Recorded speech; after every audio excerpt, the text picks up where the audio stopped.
Last week I said I was talking to those who have recently joined the parish in the past year, since last October, those who have joined the parish. And the rest of you old-timers, you're welcome to be here and sit in and listen up. But particularly want to talk to those who are joining the parish within the past year. And I just want to continue talking to you newcomers.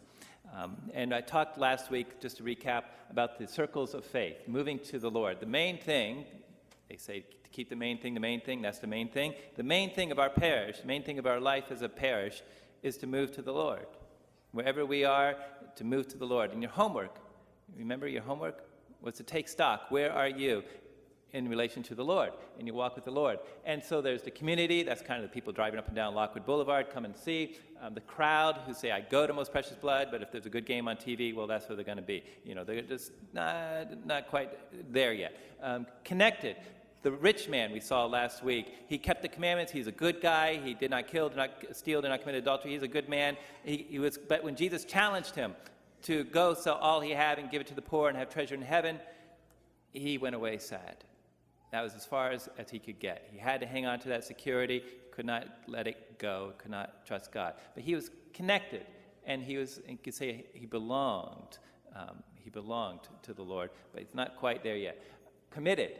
Those are those who can say, I'm being changed.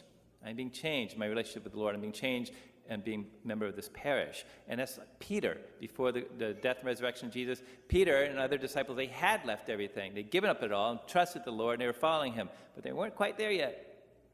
Because again, Peter denied Jesus 3 times. But they're definitely committed.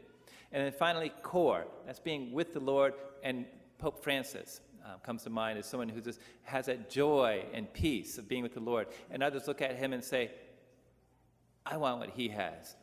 I want to drink what he's drinking. I want to eat what he's eating. I want what he has. Whatever he's doing, that's what I want, what Pope Francis has. How does he do that? And in doing so, Pope Francis is leading others to the Lord.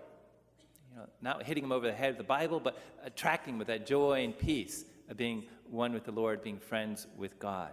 So the circles of faith, they're ways to show where are we in our walk with the Lord through his church. And your homework last week was to just take stock. Where are you? Not judging it, but just simply naming where you are, so you can to get from here to there, you have to know where here is. So starting out, where is here? So you guys caught up?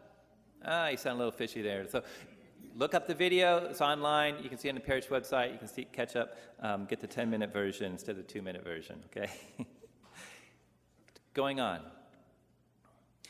For our 2020 Vision of Faith, I wrote a prayer, and it had a mistake.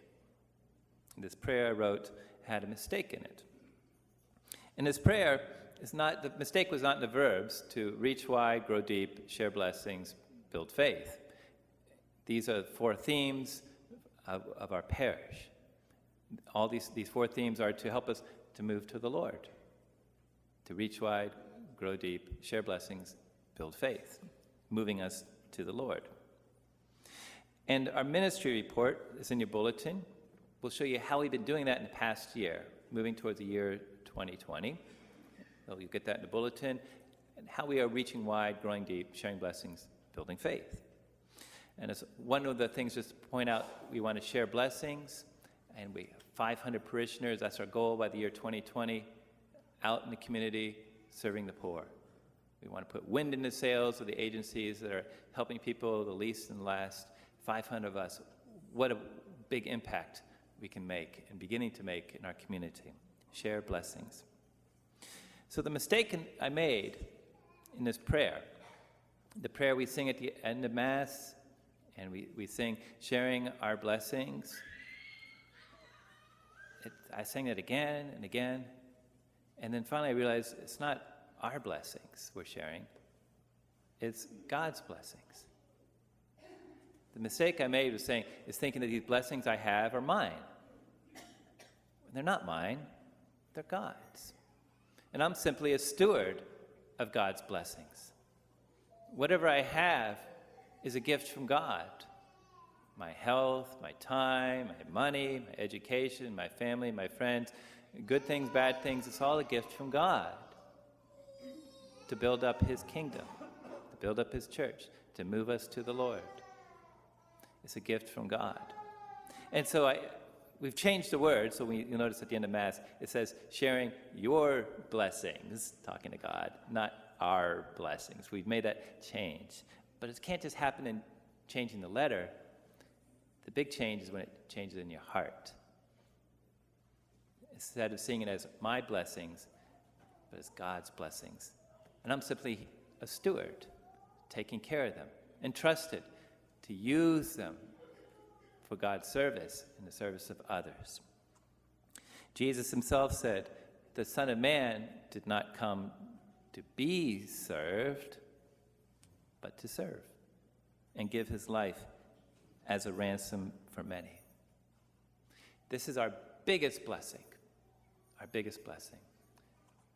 As the slide shows, we share blessings, and our greatest blessing is a God who serves us and saves us through Jesus Christ. This is the greatest blessing we can share. As you change that word, my blessings, to God's blessings, other things change too. Become more grateful. You're freed, being freed from worry of having enough time, having enough balance in your life, having enough health, having enough whatever. Because it's ultimately God's gift. It's not something you can control. You have to do your part, but it's ultimately a gift from God. And instead of feeling fear, you feel gratitude. And instead of feeling duty as you serve, you have joy. Your cup is overflowing with joy. Jim, true story, was a graduate from the University of Pennsylvania Wharton School of Business, and he worked for General Electric for 6 years, so he's in the corporate world, high up there, but he didn't like it. And after a while, he joined the Society of Jesus, better known as the Jesuits. And in the seminary studying for the priesthood, he developed carpal tunnel syndrome. Now, carpal tunnel syndrome is not life-threatening. It's simply an aggravation of those nerves in your hands, and you can't use them. They ache. And he knew that others suffered much, much more than he did, but still it was frustrating, unpredictable, and painful. And he lamented to his spiritual director one time, I don't want this cross. He wanted to write books. He wanted to write articles. He wanted to be able to type pain-free.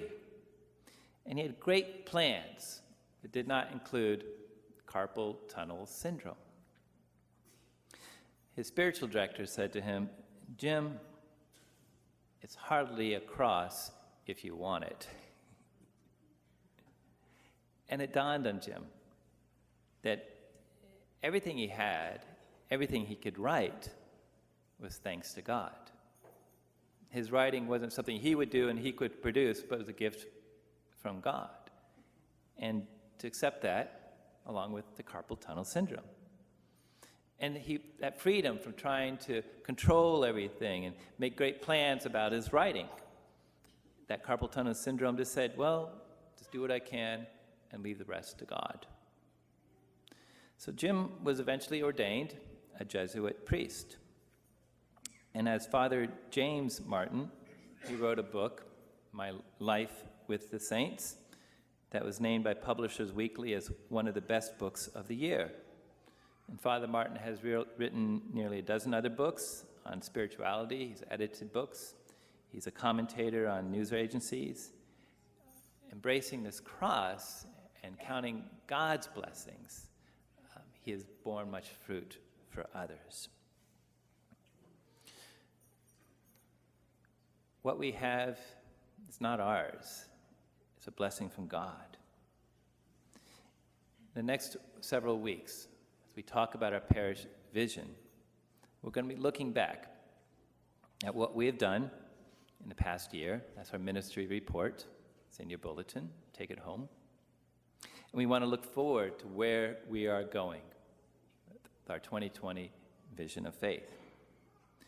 And you'll be invited to participate, to share not your blessings, but God's blessings, the blessings God has entrusted to you.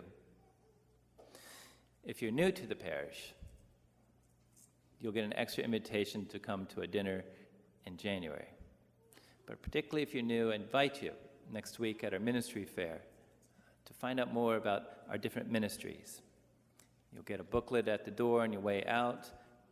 Take a look at it.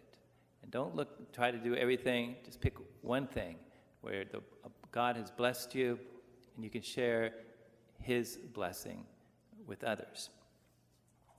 It might be to be part of the retreat coming up in November. It might be part of the Stadium Mass, helping at our Mass next month. Be a great event in the life of our parish. I'll tell you more about that later. It's awesome. Whatever it is, newcomers, I beg you to share blessings. Not your blessing, but God's blessings with others. Through the parish, with others, as Christ did. So that you're freed from duty and guilt and worry, and freed for joy and abundance. And so that others know and believe and thank God the Son of Man did not come to be served, but to serve and to give his life as a ransom for many.